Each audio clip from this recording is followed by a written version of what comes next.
Hey kids, Flexing Teacher Weber here. This is the second video I'm going to make on estimating with percents. Now, in the first video, we looked at all the special percentages you can use to estimate with. I want to focus in on 10% in this video because 10% can be used to estimate almost anything. So take a look at this question here, estimating 21% of $38.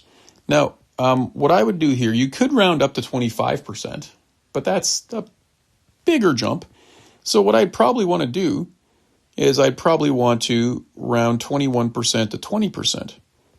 Now, if you really know your stuff, you'd know 20% means divide by 5, but we don't want to have to memorize too many things here. So what we'll do is we'll do 20% of 40. We'll round to nice easy numbers. But then what we'll do is we won't do 20%, we'll do 10% of 40, because we know how to do 10% of 40. 10% of 40 means 40 divided by 10, which is equal to 4. So $4. But that work that I've just done in black, that's not 20%, that's 10%. So to get 20%, you would just double it. Double your amount for 10, and that's going to give you 20%. So 20% of 40 is $8.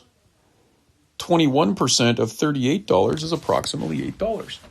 So if we know 10%, all we need to do is take 10% and then double it. Or if we want 30%, we take 10% and triple it, and so on. Okay, so this one here.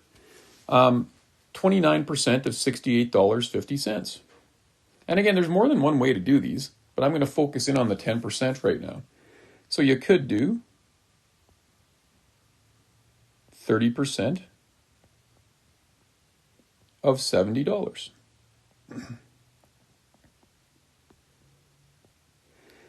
Before you do 30% though, do 10% of $70.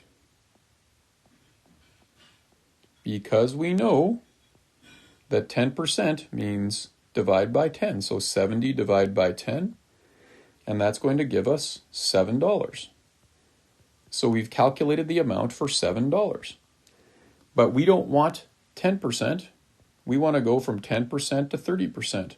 So to do that, we will multiply our 10% value by 3, and we will get $21. That's not the only way to do that. You might have recognized that 29% was pretty close to 33.3 repeating percent. And you could have done 33.3 repeating percent of like $66 and divided that by 3, and you would have got $22. Okay, so there's more than one way to do these. But the point is you got to clearly show your solution, not just randomly pick something out of thin air. Okay, let's look at another one. 36% of $62. This is another one where you might use, two different ways. And actually, I'll show you two different ways here. Now, based on what we learned in the previous video, you might do 33.3 repeating percent, which means divide by 3 of, and then you'd need an amount that's easily divisible by 3. I'd probably do $63. That's easily divisible by 3. What this means is 63 divided by 3, and that's equal to $21. Okay. Or you might do what we just learned. You could make both easy, 36% up to 40%. It's a bit of a jump, but when you're dealing with bigger numbers, that's not so bad. 40% of $60. Keep it simple. Now remember, in this case, we don't know some special fraction for 40%, but we could do 10% of 61st, because we know that. That's easy for us, or should be easy for us. 10% of 60 means 60 divided by 10. And that equals $6. But we want to know what 40% is. So to go from 10% to 40%, to jump from 10 to 40, we would times by 4. And that's going to give us our 40%. That's going to be $24. Okay. So both estimates, so the real answer would be somewhere in that range of 21 to 24. But the point is we have a pretty close solution here. Okay, let's do a couple more. What do we do here? Estimate 3% of $59.50. Well, we could jump up all the way to 10%, but that's a pretty big jump when you're dealing with such a small percentage. So what we'd probably want to do here is do 5% of $60. Now, 5% does mean divide by 20, but we don't have to remember all those things. So what I would suggest doing, if you're not sure where to begin, round off and then start with 10%. 10% of 60. Okay, that means 60 divided by 10, and that equals $6. However, we don't want to know 10%. We want to know 5%. To go from 10% to 5%, you will divide by 2. And that will give us our 5% estimate. Our 5% estimate would be about $3. Okay, and the idea here isn't just getting the estimate. It's can you clearly show me the thinking in between? And I mean clearly. You really want to be able to express your thoughts clearly in an organized fashion. So we started with 5%. First we got 10%. And then that led us to the 5% by dividing by 2. Last question, sort of an application to this. Leaving tips in restaurant. Now, most of the time these days, of course, the machine does it for you or gives you a approximate of what you should leave. Or we have an app on our phone or whatever. But it's a sort of an application. We might think about this or use some mental math to think about this.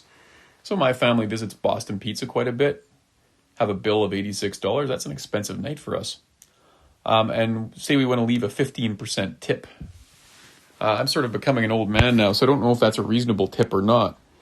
But it makes for a good math question nonetheless. So what we want to estimate here is we want to estimate 15%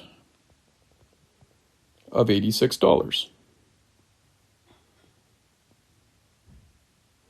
Now, if we round it down to 10%, that might be not a really nice tip. And I worked in the service industry, and it's a hard job, right? So we don't want to be under tipping our servers. Now, we round up to 20%. Maybe that's, we're on a tight budget. We don't want to tip that much. So maybe a fair tip would be 15%. So how could we estimate exactly 15% of $86 or close to that? Well, what we'd want to remember here is 15 means 10 plus 5. And if we think of it like that, then we have all the information we need. Now, if we want to make this easy, we could do 10% of $90, round off the 86 to 90 to make it a nice, easy number. And then also add on 5% of $90. Because if we can do 10%, we can do 5%. So then 10% of $90 means 90 divided by 10. And that's going to be $9. Now, 5% of $90 is going to be half of the 10%. So it's going to be half of $9. So half of $9 is $4.50. And then to get our total tip, we would add those two amounts up. So that would add up to $13.50. And, that's a hard job, right? They work hard.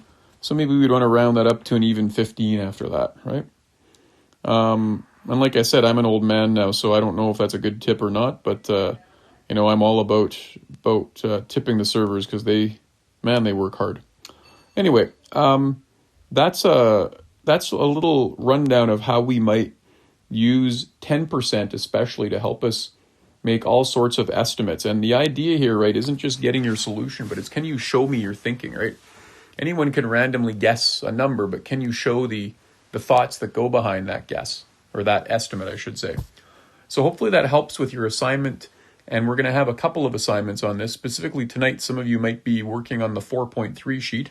So hopefully this might help. That's all for now.